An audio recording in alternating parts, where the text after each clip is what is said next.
Kakšno je sporočilo svetovnega teka harmonije in kaj pomeni za Maribor? Za Maribor pomeni, da se ga ta aktivnost ne izogne, tega smo zelo veseli.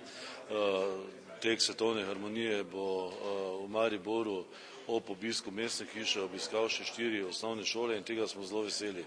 Drugače pa sporočilo je zelo pomembno.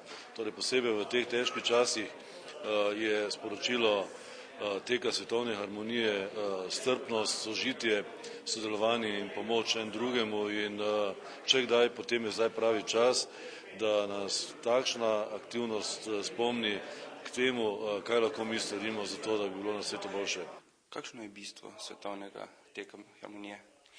Slogan tega svetovne harmonije je harmonija se prične z menoj. To pomeni, da vsak od nas mora najprej to harmonijo najti v sebi in potem jo lahko širi naprej v svoje ožje okolje, v družino, v šolo in tako dalje.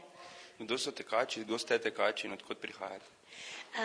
Vedno imamo mednarodni tim tekačev, tako da letos je kar zanimiva sestava. So tekači iz Združenih držav Amerike, iz Latvije, iz Madžarske, iz Poljske, iz Anglije. Seveda se jim pridružimo tudi lokalno tekači iz Slovenije in potem ponesemo plamenico skozi celo Slovenijo.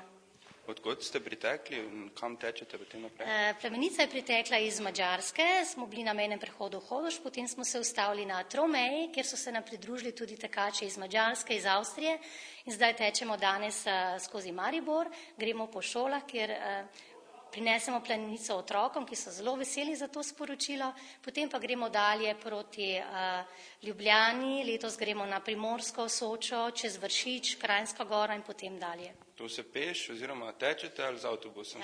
Ne, to se vse preteče, s tem, da se pravi, to je štafetni tek in to ne teče nekdo sam, ampak si plamenico podajamo. Recimo nekdo preteče 5 km, 2 km, se ga počaka, se pravi, potem prevzame plamenico drugo in teče dalje, tako da cela pot se preteče, ampak se pravim skupno, kar je tudi nekako sporočilo tega teka svetovne harmonije.